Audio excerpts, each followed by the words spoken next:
All right, boys and girls, it's a Friday night. You're posted up in your shack with all your Morse code keys, all your radios. You're reading your brand new book about telegraphy. I should probably know that. I should probably know how to say that. And you're eating some crow, just some classic crow.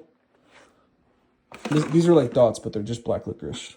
If you don't like black licorice, then it's totally fine. We can still be friends. Just got this book today, and the first 2 pages are about as remarkable as it could possibly get. Really blows my mind. Really, really good quotes. But I gotta show this to you guys. So, the introduction. Let's read this really fast, guys. Bear with me, okay? If you're interested in learning Morse code, just hang out. The research behind this booklet would probably have never been done at all if I had not been so eager to learn the telegraphic code, but made such a terrible flop of it. I had just barely qualified for a license in early 1930, and for a very long time could not receive it well enough to really enjoy using it. What he means by that is he couldn't copy the code. He couldn't hear the Morse code, which is probably the most important part.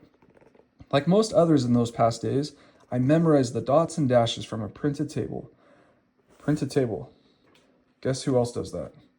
Just about everyone. This is kind of how we all start, right? This is how I started.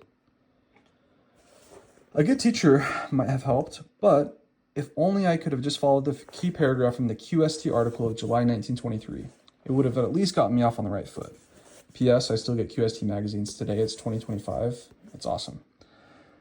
Okay, pay attention. The first step in learning the code is to memorize the dot and dash combinations representing the letters. They must not be visualized as dots and dashes, however, but rather should be auralized as sounds. There is no such word as auralized, but if there were, it would express the correct method of grasping the code. The sound, da, meaning a dot followed by a dash, in the head telephones, must impress your mind directly as being the letter A. For instance, without causing black dots and dashes to float before your eyes for an instant. This is a point that always troubles beginners, but if you learn from the first to recognize those sounds as letters immediately without reverting to dots and dashes, you will make much better progress. More succinctly, don't try to teach the ears through the eyes.